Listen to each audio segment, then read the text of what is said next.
Good afternoon, everyone. Thank you so much for joining us for this final session for today on multi-stakeholder governance and international law in cyberspace. My name is Joanna Kulesza. I'm an assistant professor of international law at the University of Lodz in Poland, and I have the privilege of directing a research center, the Lodz Cyber Hub, that researches how international law applies in cyberspace. It is my pleasure to be your on-site moderator today.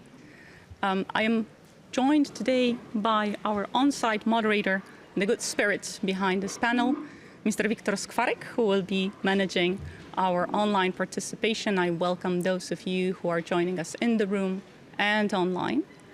We have an excellent setup of speakers hosted here today by the Ministry of Digital Affairs, who's the host for this session, and the Lodz Cyber Hub.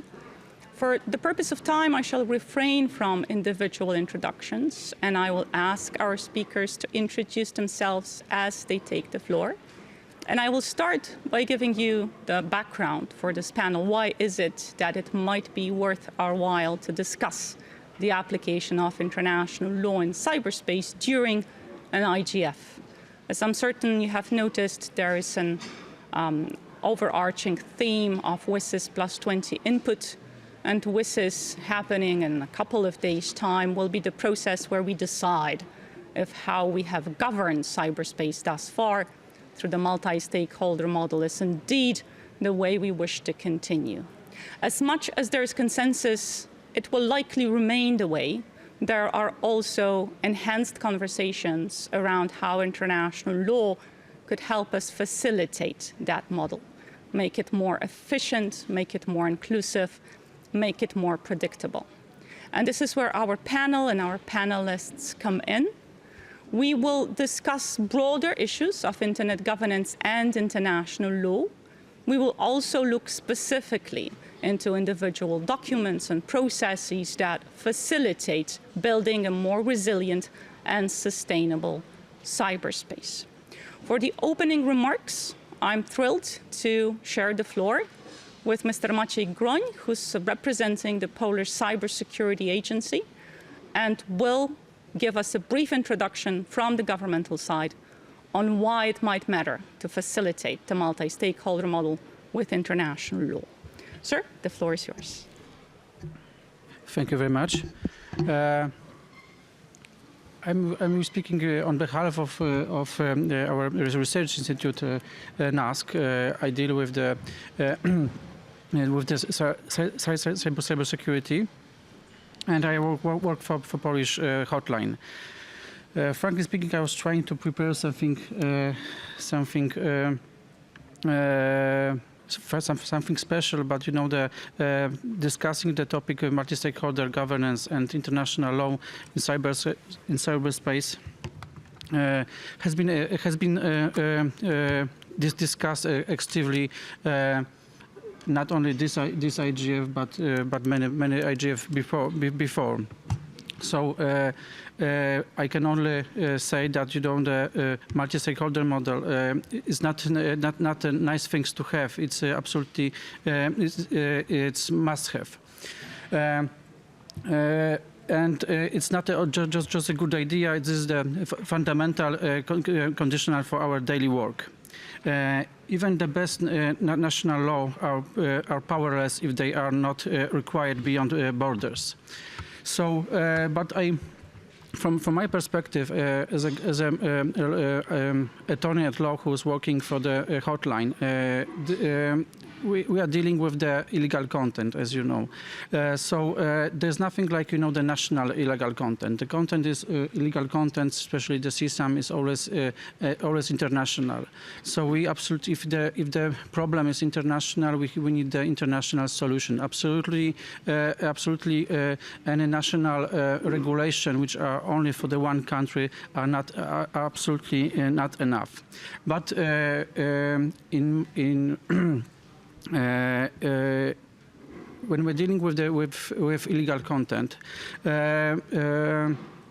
have really good examples, because we are not treating the regulation like traditional criminal codes or civil codes, because on the global level it's absolutely impossible.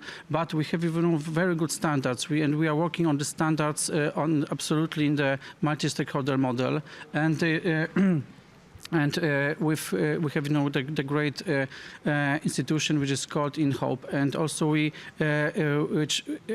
to this institution belongs 55 countries.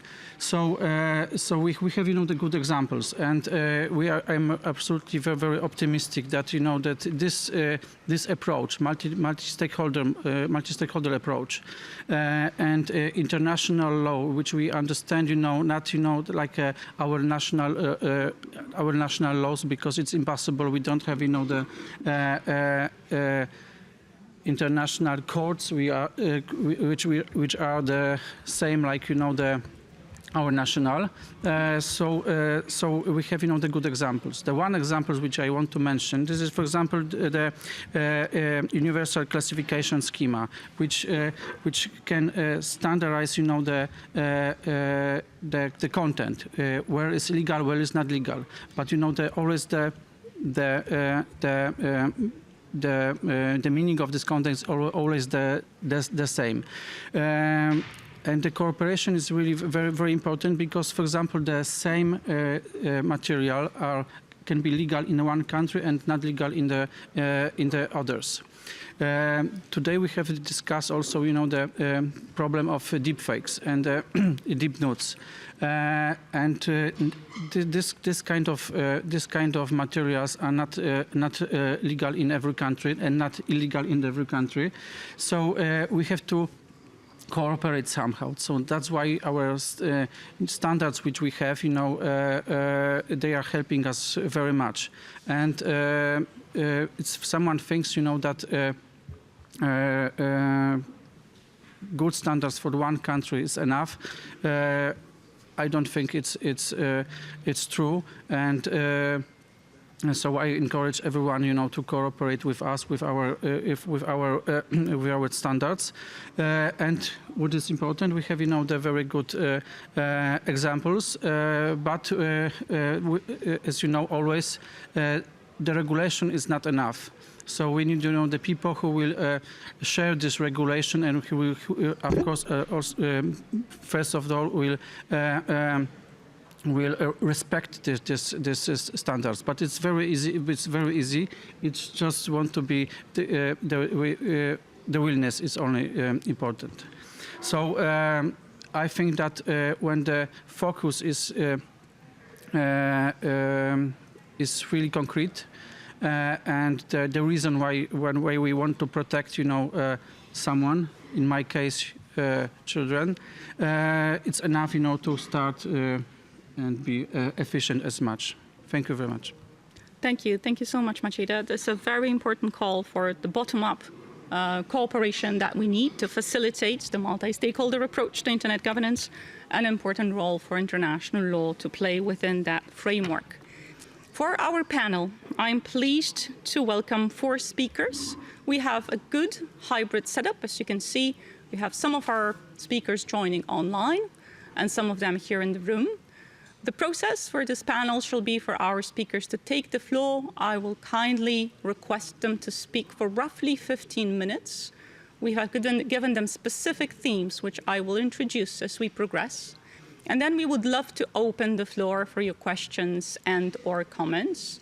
We do have online participants. We encourage them to post their questions into the chat, clearly highlighting that that is the content of the question and to whom it might be directed.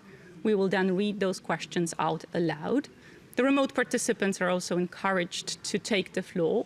And then we have remote mics available here for the participants in the room. So we would like to keep this session interactive, whereas we would kindly ask you to hold your questions and comments until after the presentations from our panelists.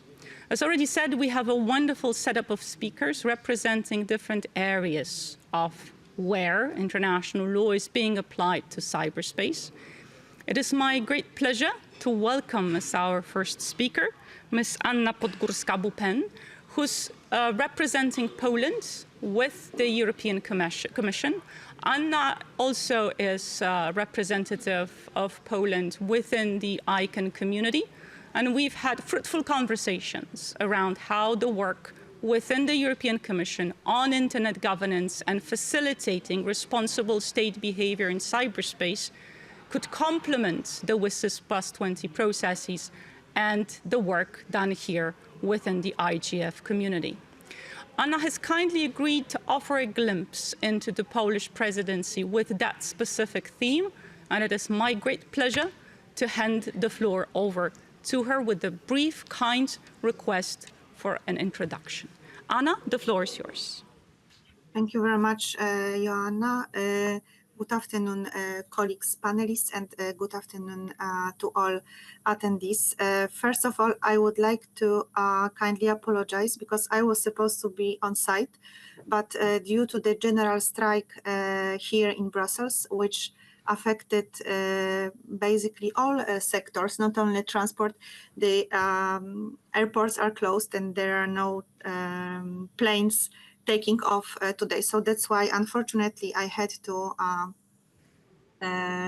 join online.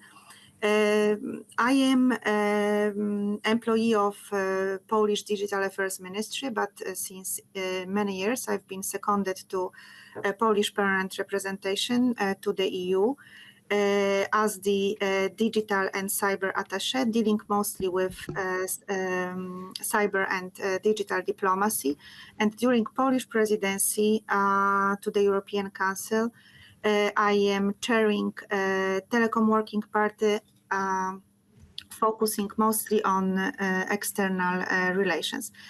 So we thought that it would be a very good occasion to share our perspective on the external policies and multi-stakeholder approaches, including WSIS plus 20 review, since the presidency happens every 13 and a half years. So the next possibility for us would be indeed in so many years. So just to very quickly sum up what we have introduced during our presidency, it's to have a clear view on the external relations of the EU. And one of the Polish presidency priorities in the digital sphere was indeed concentration on internet governance and multi-stakeholder processes, which are currently taking place and which are indeed very, very important. So we have worked with within all 27 EU member states, and we worked since the 1st of January, being involved in elaborating different coordination positions. If I may only cite a couple of them. So we have discussed EU and its member states together with the European Commission on the WSIS plus 20 review. We have within the Council elaborated on different priorities, but just to mention a couple of them, these are of course the issue related to strengthening the IGF, which is the cornerstone initiative on the IG, human-centric and human rights-based approach, multi-stakeholder digital governance as the core of the UN system, of course, strengthening WSIS to address the digital device, and of course, defending the open, global, free, interoperable, and secure internet through multi-stakeholder governance, which is the really a key word for the EU, but also for the Polish presidency. We have also provided the input to the ITU questionnaire on WSIS plus 20 review, and we have been also been involved in the consultation of the scientific panel on AI and the global dialogue on AI governance. And just to also flag up that what, of course, going around the WISES and multi-stakeholder approach, we thought that the involvement of many different players, not only member states, would be very, very much important. That's why we have also co-organized with the European Commission in April, two-day global multi-stakeholder high-level conference on governance of Web 4.0, which the main panel was concentrated indeed on the internet governance, and we had many distinguished speakers, also representatives of ICANN, governments outside of Europe, and the discussion was indeed very good. Then also in Poland, under the Polish presidency, we have organized in May the conference on international digital partnerships and projects, which we also discussed and mentioned the importance of internet and internet governance and the multi-stakeholder approach, also always within the view of the WISES plus 20 review process. Our motto, our presidency was building the bridges, connecting the dots, making the connecting the dots, and avoiding silos. So that's why we thought that it's very good also in the discussion to involve not only the experts, but also diplomats. So that's why under the umbrella of the EAS, European External Action Service, there is the Digital Diplomacy Network present, which gathers 27 EU digital ambassadors. So we organized 2 on-site meetings of this DDN network. One of the themes which were discussed also among the ambassadors, digital ambassadors, was also the WISES plus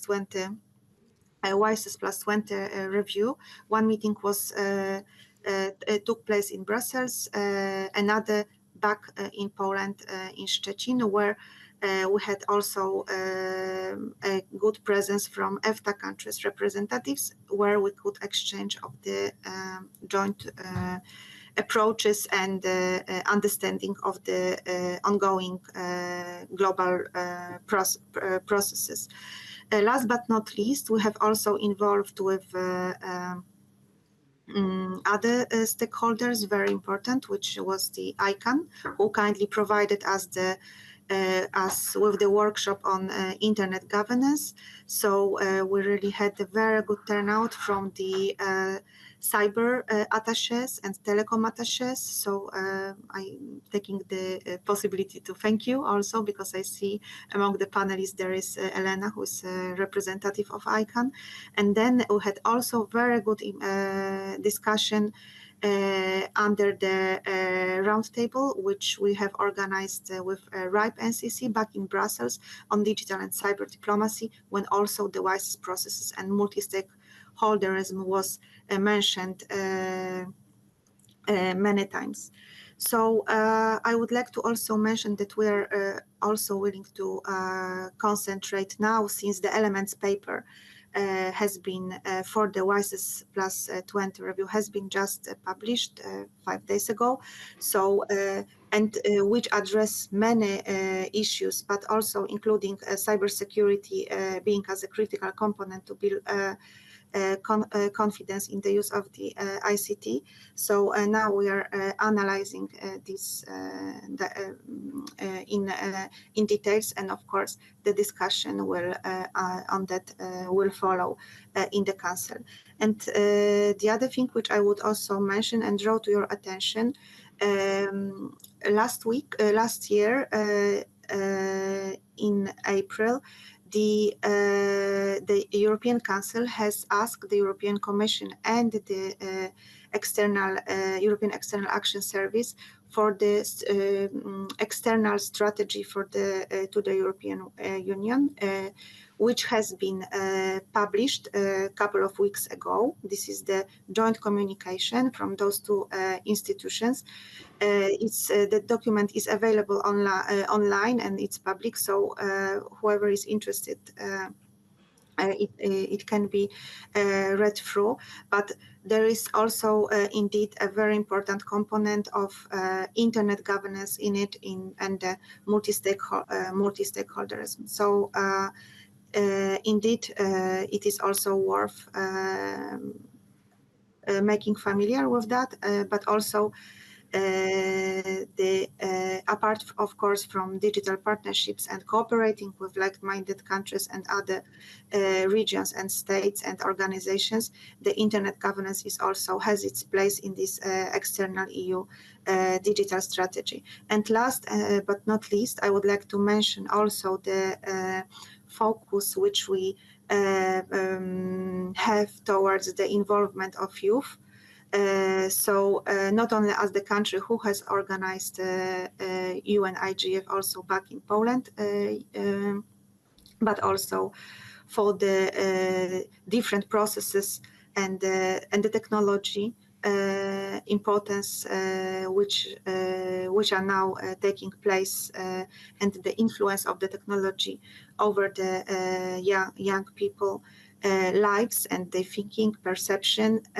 So we also put a big and very important stress on that the young people who will be the legislators and the future policymakers, they are very important in this ecosystem to play a very active role. That's why we also, during the digital summit, which took place last week in Gdańsk, had the meeting of the very engaging, active and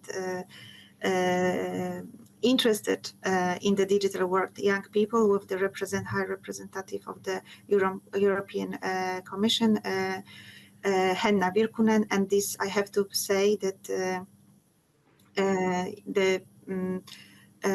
the discussion with the Executive Vice President went very smoothly, and it showed only how the young people, they are aware of what's going on in the internet and how it can influence their life, including subject topics like disinformation, AI, and others. So with that, this was just a brief overview from my side. I'm sure that my other colleagues, they can deep dive on the more legal issues on the related to cyberspace. So thank you very much, and I will, at the end, I will be open for any questions and comments you may have.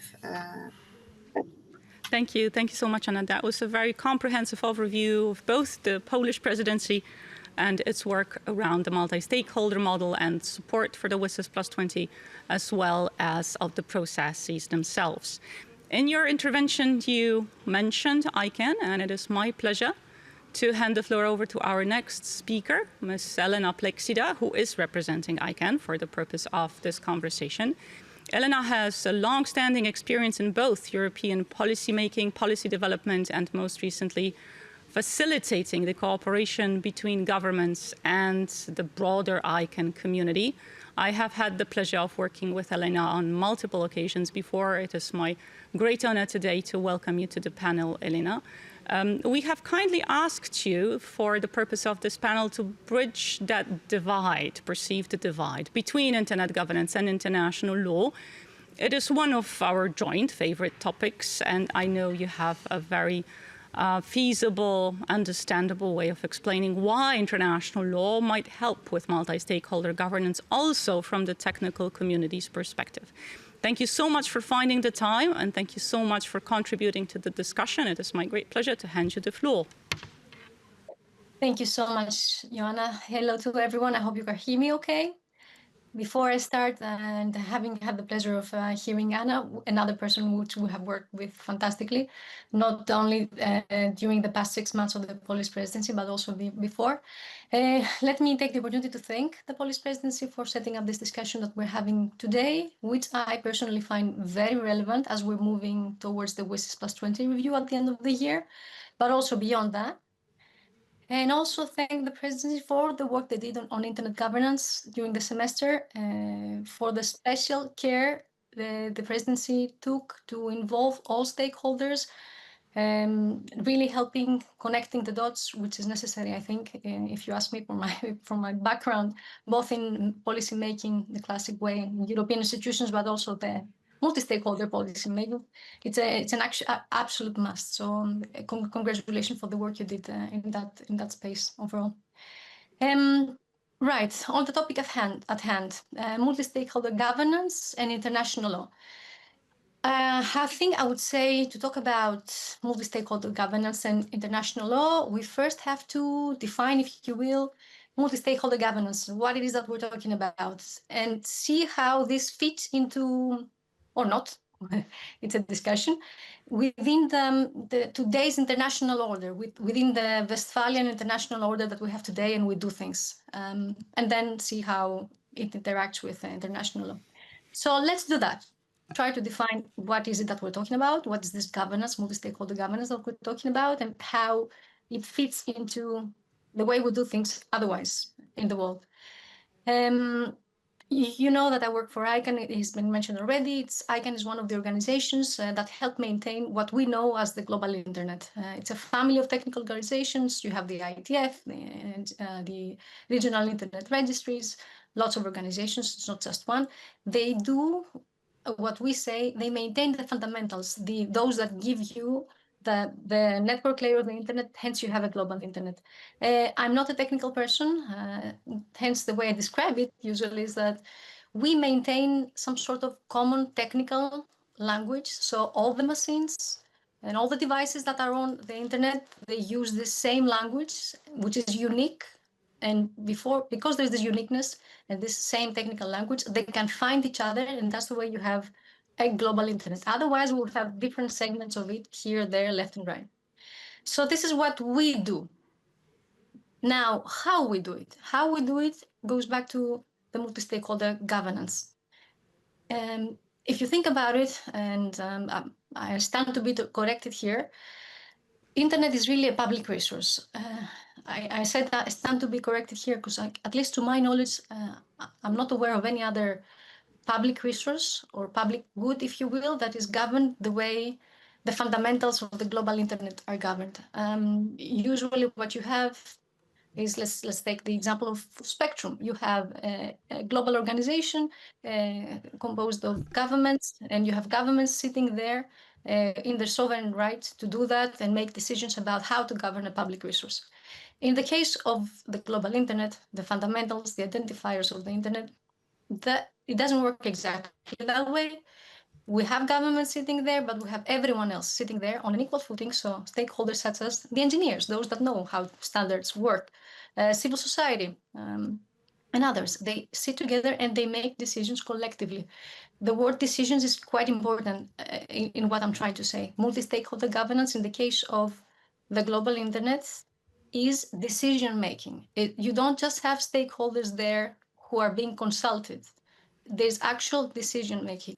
And in the case of ICANN, just to pick up on ICANN as an example, this decision making that is done by the technical community changes things, can change things like the very root of the internet. So you can imagine the gravity and the importance. Now, the global internet, the fundamentals of the internet, they know no borders, and they should know no borders. Otherwise, we wouldn't have a global internet. So you can say in one way that the governance that is applied on the global internet is consistent with the system we're trying to govern. Like, it's a global system. So also the governance is, if you will, in a way, it's outside of sovereignty. It by not having governments alone making the decisions, it operates in a very different way, it might be an exaggeration when I say outside sovereignty, but that's the way I perceive it, at least, just by the fact that there is no exercise of sovereign right as such. Another reason, to be honest with you, that I think, and that's my personal take, that we have this special governance, this multi-stakeholder governance model that became the way it is today. I believe it has to do also with the point in time when the internet became what it is today. Like the internet grew at a point in time when we were moving from nation states to globalization. We liked each other. There was a collaborative atmosphere all over the place. So, and I think that this is reflected into the internet as an invention and also in its governance, which, as I said before, it's quite special. It's left outside sovereignty in a way. Now, of course, the world is not the same place as it used to be. There are geopolitical tensions, and that in itself is a topic of another panel discussion. So I will leave it here and now continue. I will only suffice to say that the multi-stakeholder governance, when it comes to the global internet, as Maciej said very nicely at the beginning, it's not a nice to have, it's a must have, because it enables and it protects the global internet. Now, going to the question of how multi-stakeholder governance affects or how it interferes, intervenes, and interplays with international law. As I said, we have this multi-stakeholder governance where everyone is sitting around the table. It's bottom-up decision-making. Again, I will say it is decision-making. So everything that has to do with the technical standards that run the internet is done through that one. And this is something we should always keep in mind, particularly if we are to design international law frameworks in the future. We have to remember this particularity of how the internet works and how the governance of the internet needs to work. That doesn't mean that everything is happening in the vacuum and there's nothing that has to do with international law, like it's completely separate. No.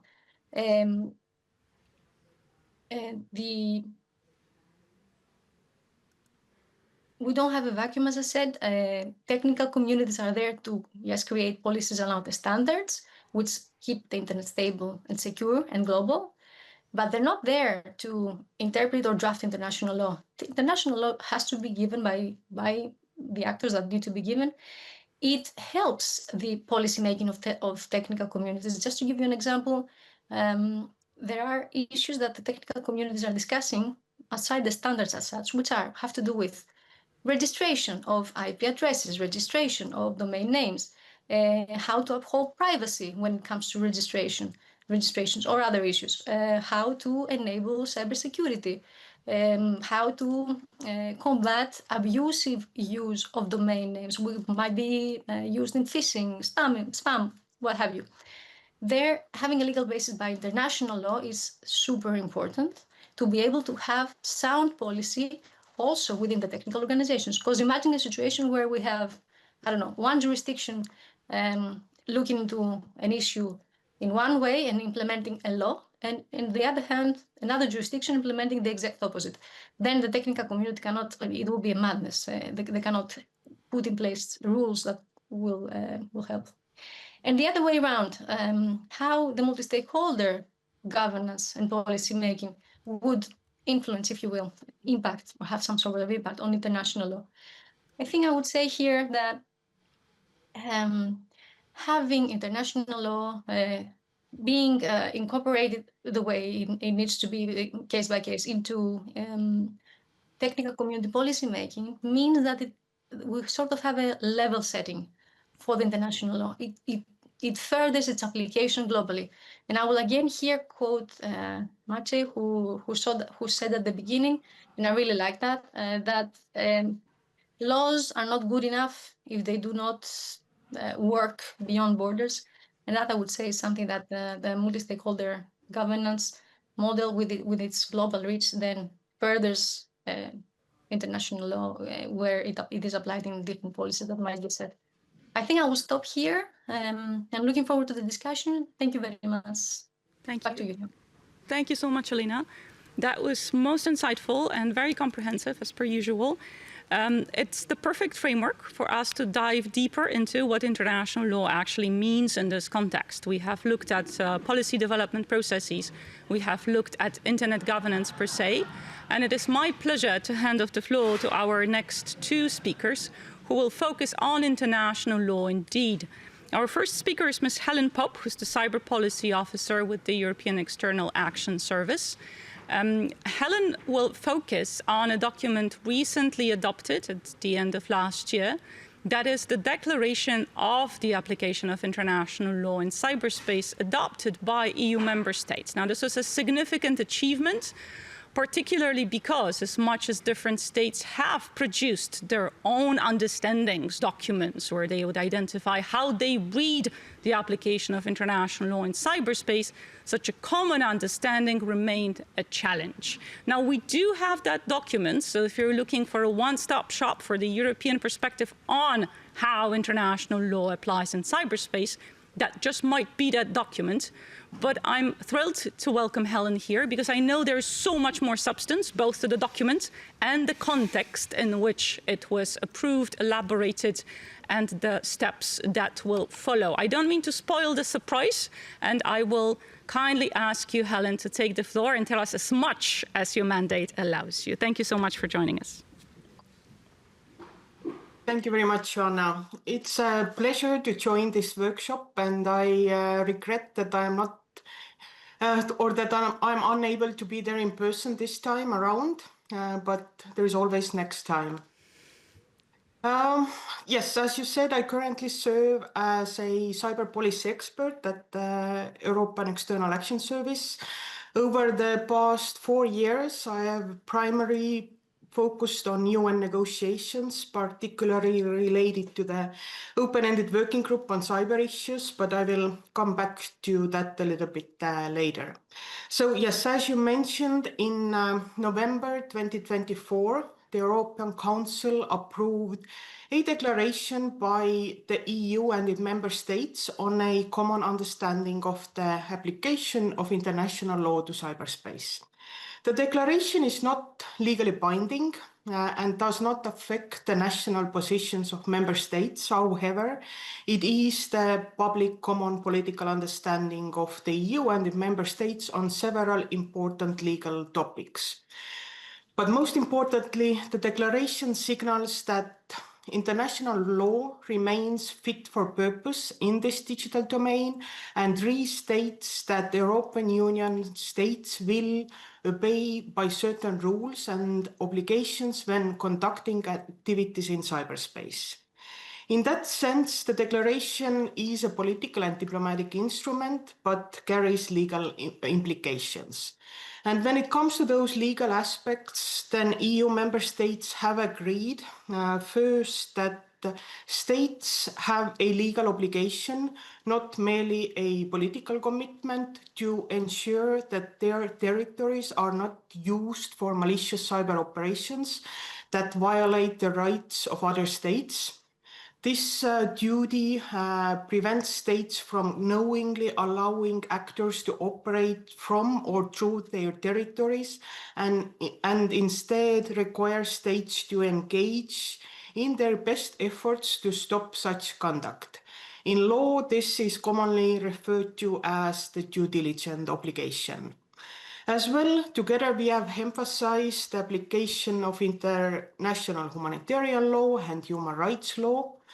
Additionally, we stated that in determining the threshold of use of force, the combined effects of several cyber operations can, when taken together, be comparable to a kinetic use of force.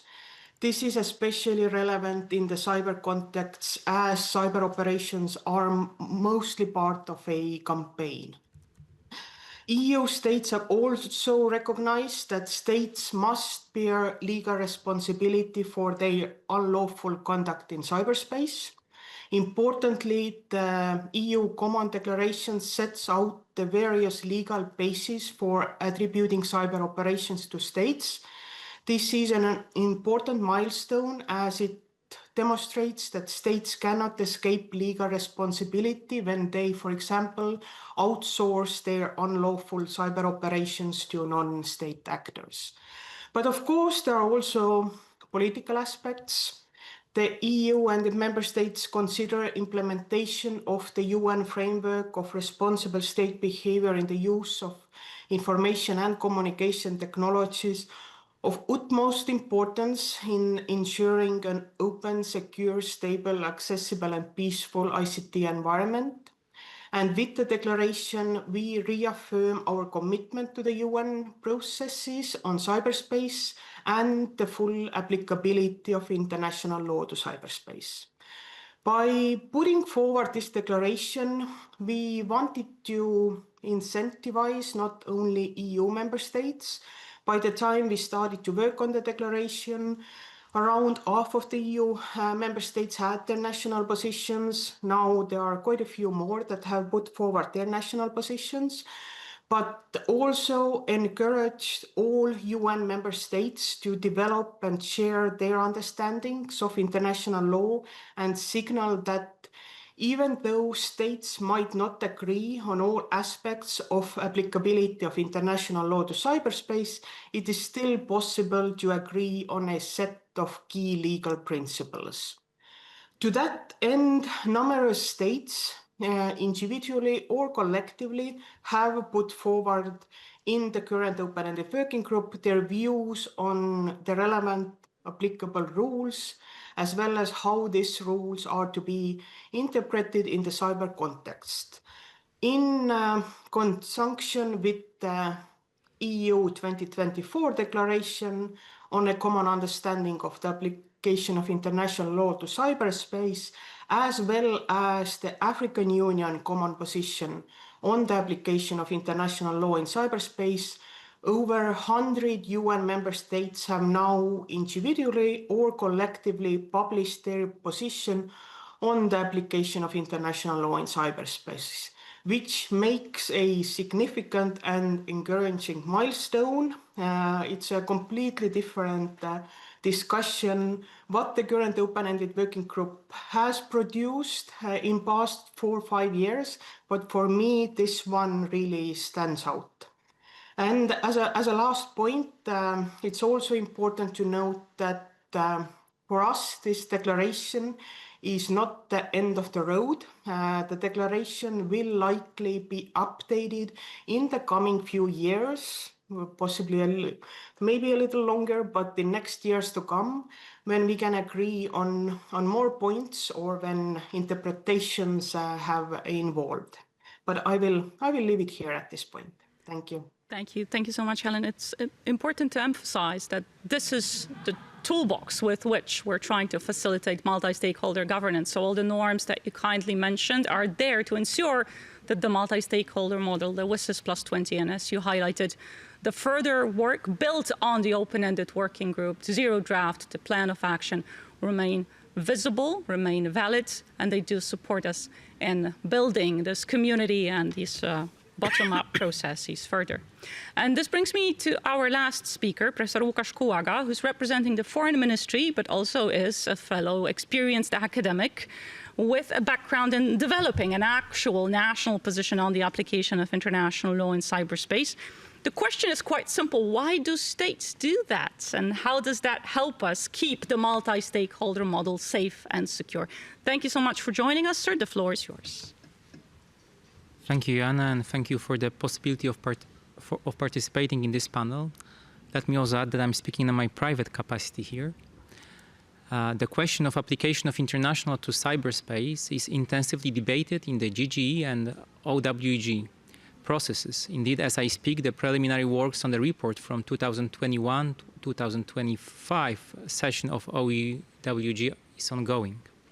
The purpose of my short presentation is, first of all, to advocate, particularly to states that have not yet done so, to prepare their national position on application of international law in cyberspace. And secondly, I would like to also mention other possibilities for developing international law in this area. First, my aim is to present possible modest steps that can be made to strengthen cybersecurity, which, as mentioned by Elena, is an important for multi-stakeholder governance. So first of all, on national statements. Poland has prepared its position in 2022 after 2 years of process prolonged due to the COVID epidemic and the aggression against Ukraine. And we have contributed also to the development of the common position of the EU just mentioned.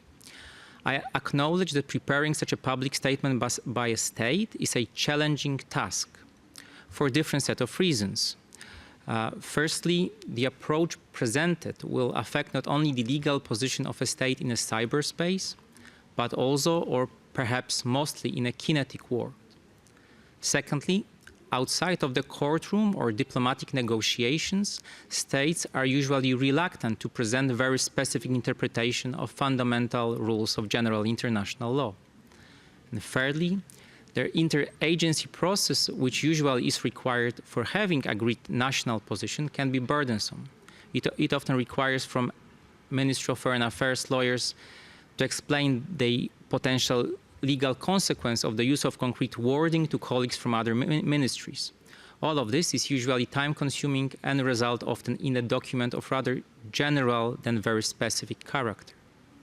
Still, having such a position is beneficial for several reasons. They include fostering transparency of the conduct of states in cyberspace. They contribute to interpretation of international law, either treaty, customary, or both. Finally, such a position adopted by a government can have also utility for several national procedures, as it usually concerns general international law applicable to all fields, not only to cyber. It can be an important point of reference for any discussion and decision-making processes at domestic level.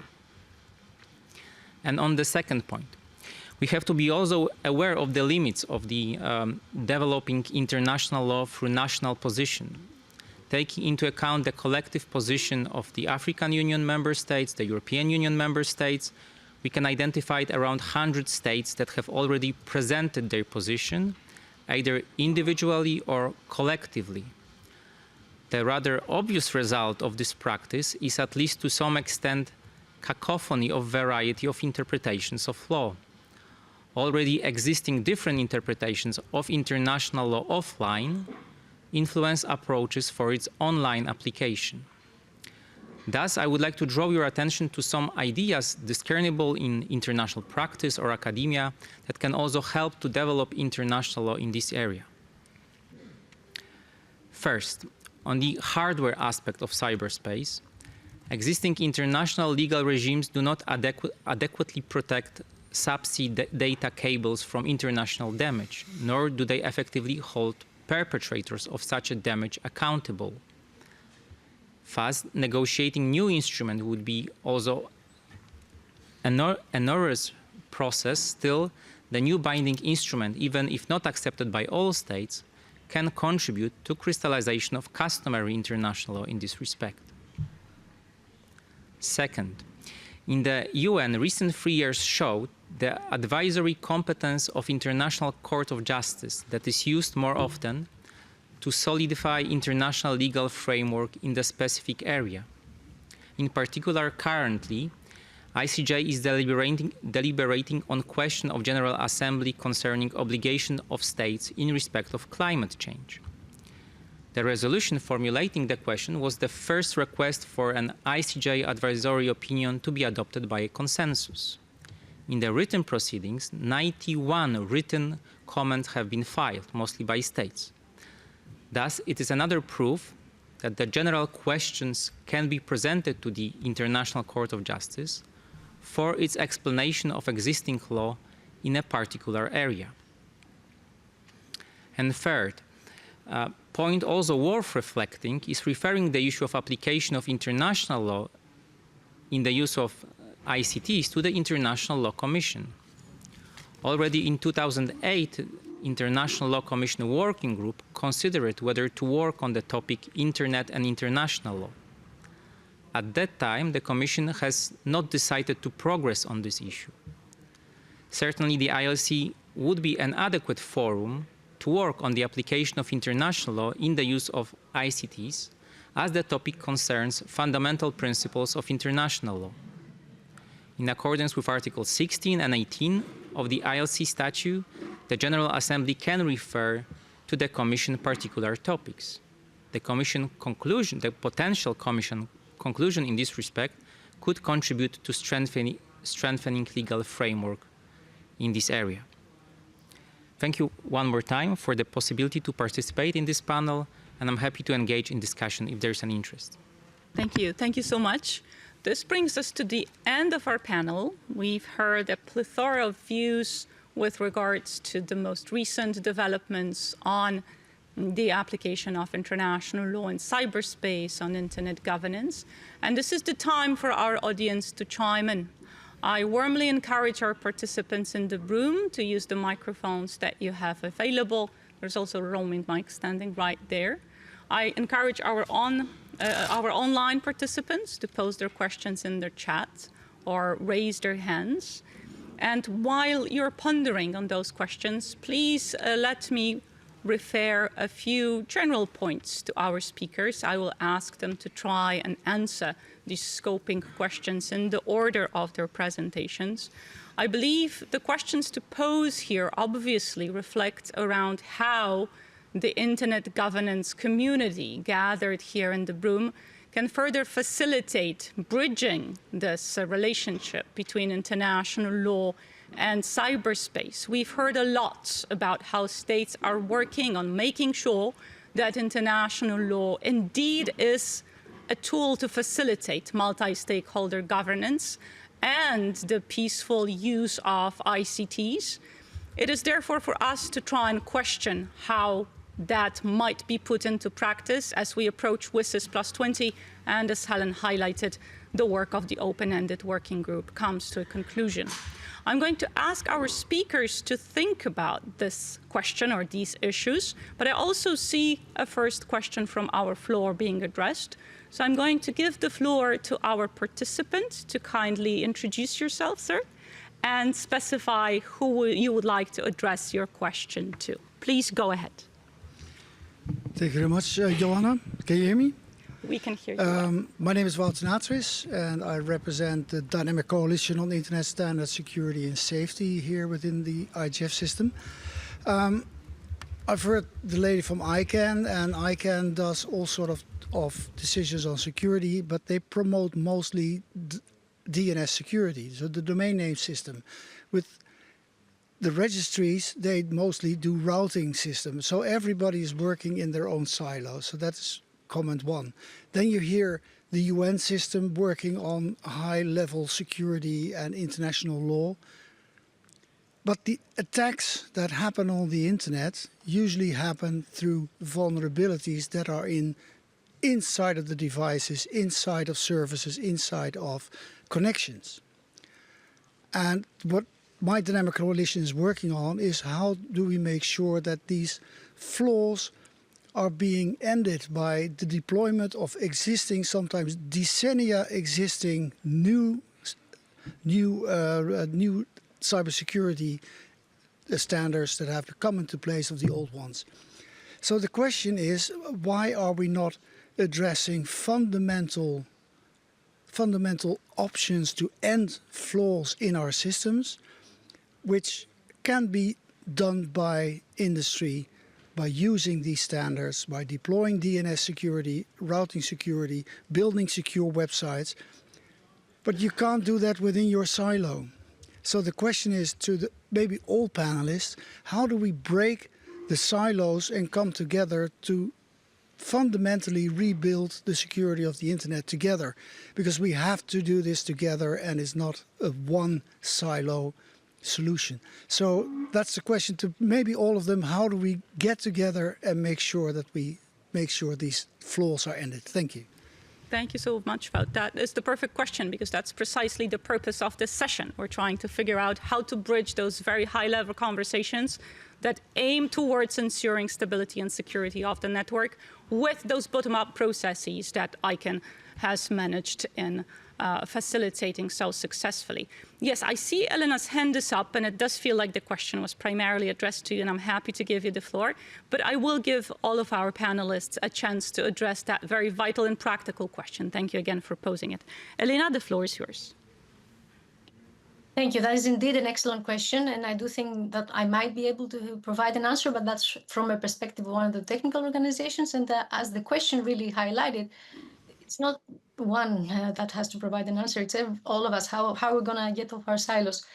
So indeed, one issue that you might say we have in this space when we're talking about getting up outside our silos is our mission. Like if you take ICANN, for example, we have a specific mission which is in our bylaws, and we cannot go beyond that. So, like for instance, problems on the cyberspace, they mostly have to do with the content level of the internet. You have some that might hit on or target the technical layer of the internet, which is where ICANN and the ITF and all of us are working.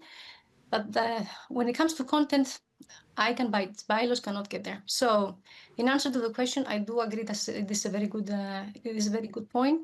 How do we get out of our silos? Obviously, we need to find the space to have these discussions.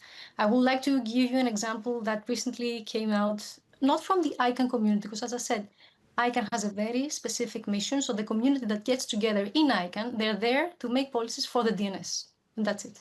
But players that are within ICANN, so domain name system operators and IP address operators, they came together in a forum that they created themselves with content providers. And to my knowledge, this is not a dialogue that happens that often. But I'm raising this as an example of what can be done outside or further to think creatively about how to, because it takes all of us. It takes a village. It's not one fix fit all. The fixes all. Like for example, if just by promoting DNSSEC and fixing DNSSEC everywhere around the world, that doesn't mean that we have solved all the problems that cybersecurity we have to discuss. Thank you. I hope. Thank you. Thank you so much, Elena. This is precisely why we're having this conversation, to make sure that these parallel dialogues are not disjoint. Elena has kindly supported a little series of meetings we've been facilitating as the at-large. I do wear an ICANN at-large hat on regulatory advancements. She has kindly led the work within ICANN, meeting regularly during the face-to-face ICANN sessions, updating us on all the regulation around the globe that might impact the way that the technical community facilitates and operates. And these meetings have the past year been happening monthly. So if you're interested, I'm more than happy to answer questions and provide more details. I'm going to check if any of our other panelists might have an answer for Wout. I feel like he touched directly at the core of our purpose here. How do we bridge the silos? I'm going to check with our on-site, Łukasz, Maciek. Łukasz, please, go right ahead. Thank you. So how do we get together? I would say that my experience of this discussion is rather of more macro level on the fundamental rules of international law than on standards. But what I try to say is that I see the limits of the dialogue between states, as these dialogues are also very politicized and certainly on fundamental rules of international law, but I would guess that on those detailed technical standards, as you will, they could also be still functional. That is why in my last part of presentation, I tried to indicate that perhaps one way to go forward is to at least to some extent transfer the possible answers to other institutions, such as that I mentioned, for example, International Law Commission or International Court of Justice. Thank you. Wonderful. Thank you very much. Maciej, please go right ahead. If I can add to just a few words, Anna Podgórska-Bombaner has mentioned, about the motto of the Polish presidency: "Let's build the bridges and connect the spots." I think that it's I know this is only the motto, but it's not easy, just for this on a general level to say much more, because the multi-stakeholder model is not about only the inclusiveness, it's about effectiveness, and we cannot find, I don't think that we cannot leave this multi-stakeholder model. It's crucial to be still in this model. Of course, when we are discussing the things which are very specific, we have to work with professionals, not open doesn't mean that everyone can say everything, but this is the only reason how can we cooperate with. Yeah, wonderful. Great answer. Thank you so much. I'm going to check with our, there you go. I see Helen's hand is up and I see Anna's hand is up. Helen, please go right ahead and I'm going to give the floor to Anna. I do note we have one question in the chat. I'm going to move to our remote participation moderator next. Helen, go right ahead. Yes, thank you very much. Maybe just to complement what was just said, that the key challenge with respect to the application of international law in cyberspace is the fact that the relevant rules of international law that regulate state conduct in cyberspace are inherently quite abstract and therefore need to be interpreted in light of their object and purpose.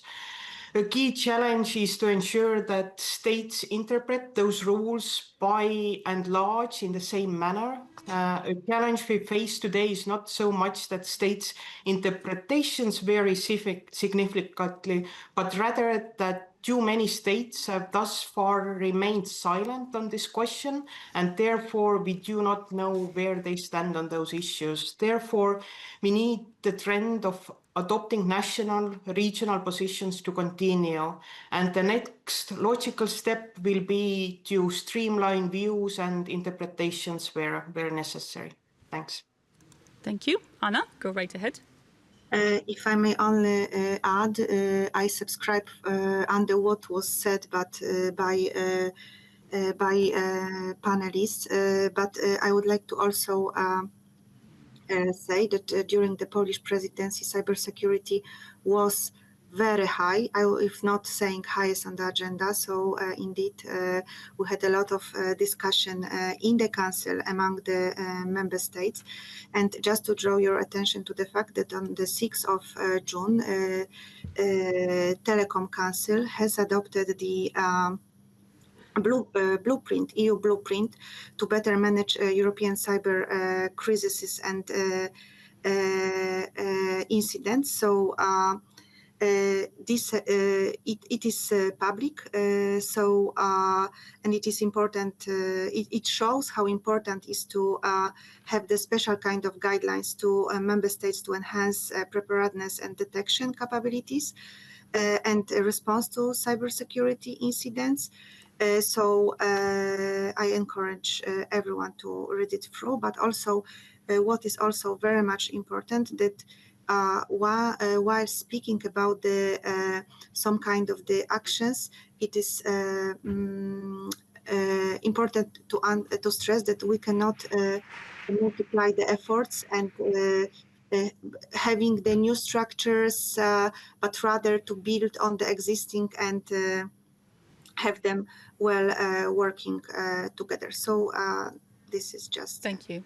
Thank you, Anna. That's a very relevant point. This is why we're raising this at the IGF, an existing platform with decades of experience. That's the appropriate way to do it.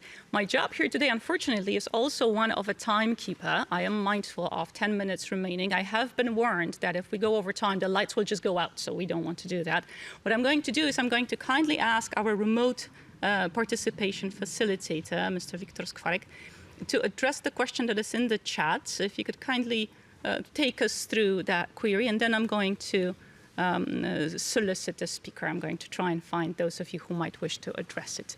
Mr. Skwarek, the floor is yours. Yes, we have a question online from Luke, and the question reads, how can we ensure that the governments, and in particular law enforcement agencies, don't attempt to circumvent the passing of international treaties by forcing private actors to abide by foreign laws and processes?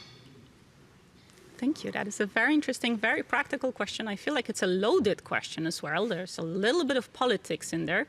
I'm not sure who of our... Elena, thank you so much. The technical community has much more freedom to discuss political implications. Please kindly take the floor.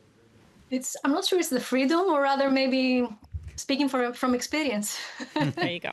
If you will.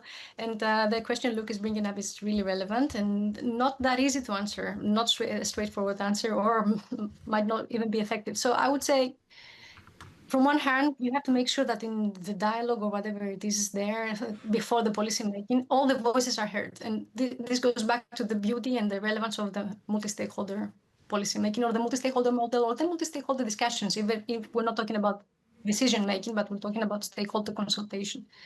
So the safeguards that the civil society or academics can bring around human rights, they're absolutely essential. Because imagine a discussion, a debate leading up to policy that is dominated by law enforcement or by governments only. It's natural that you will only have one side of the story. So that's one way to make sure that things do not go in one direction or another direction. You need to maintain the balance.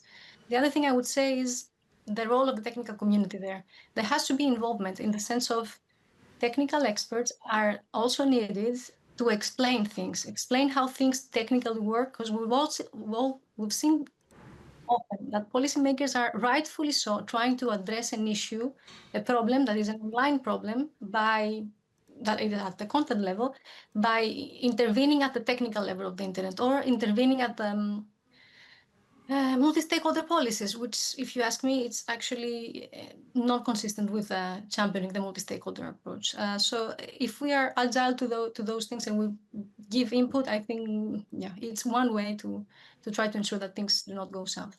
If I may, just for one more minute, I have an example to share here, which comes from the Council of Europe, I would say. Council of Europe at some point in time, pretty recently, you might recall, worked on the second additional protocol to the Budapest Convention. And there, and that goes back to what I was saying, that international law is useful for the multi-stakeholder policymaking. The multi-stakeholder policymaking is there to put policies and standards for the technical foundations of the internet. But we need the legal basis for things to happen beyond what is within our remit. The second additional protocol to the Budapest Convention gave a legal basis which had to do with operators, in case of cybersecurity problems, being able law enforcement agencies in one jurisdiction being able to ask for information relevant to a search from an operator that is in another jurisdiction. That is helpful. That enables also the ICANN community to do things. But without a legal basis, you can't do that. And why am I raising it as an example? Council of Europe did the whole consultation and the whole drafting of the second additional protocol. Of course, this is just one article that I mentioned is relevant to ICANN, in a way that was just putting in place what was needed to help, i.e. the legal basis, with taking extra care of not intruding the multi-stakeholder policymaking or not circumventing other rights. I mean, for anyone that has the time to look at the memorandum, the explanatory note, it gives the whole thing. But just a shout out, and it can be done. that's, I guess, what I'm trying to say with this example. Thank you. Great, thank you so much. Again, mindful of the time, I was just going to check if anyone wishes to chime in on that politically.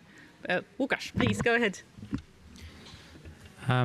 So on the enforcing of domestic law and bypassing treaties, the one issue is that, as Ellen mentioned, with respect to the cyberspace, we have only treaties on criminal cooperation. So we have the Budapest Convention, and we have the just recently negotiated UN Cybercrime Convention. So there are some treaties. Not all of them are in force, but there are treaties on cooperation in these matters. But in general, I would say that the answer is of general nature. So if a state makes an effort to enforce its domestic law, then it is up to the state of the national to protect him against this action of the third state. So here I would come back with the sovereignty. The sovereignty can be, I understand, problematic for some elements of internet governance, but with such a situation, it's also the sovereignty that would protect this national not to be bound by the law of the third state. Thank you. Great, thank you. Wonderful. I think that's the perfect summary to emphasize how the general links with the very specific, right? We do have the norms in place. Our timer has now gone into a red mode, which implies I should be wrapping us up, and I'm happy to do that. Thank you so much for taking the time to join us. Someone once told me that international law is boring. I refuse to believe that, and I hope we've been able to convince you that there's so much potential in those general norms and how they impact the everyday internet usage of everyday internet end users. Thank you for taking the time for being here. All of our speakers, I am certain, are available for you to follow up with. Myself personally, I'm more than happy to answer specific detailed questions. This is what we do both within the ICANN community and beyond. The Polish presidency has gone a long way making sure that cybersecurity is relevant to European and international policies. We've tried to emphasize that in this session. We are all available for feedback, and what I'm going to do is I would just like to thank, first of all, Wiktor Skwarek for putting this together. Thank you so much, sir. It's the Ministry for Digital Affairs of Poland who's hosting us here, and Wiktor was wonderful in getting all the speakers together and making sure we stay on agenda and on time. And my sincerest thanks to all of our speakers, Anna, Elena, Helena, Łukasz, and Maciej. Maciej, would you like to say something just to wrap us up on behalf of the ministry, on behalf of our hosts here? I can add that we shouldn't have, that we should avoid, the simple solution, because it's impossible, to find, one solution and it's really not enough. Yeah, absolutely. That's why we're here at the IGF. Thank you so much to our speakers. Please join me in giving them a hand. Thank you, everyone. The session is adjourned. Thank you very much.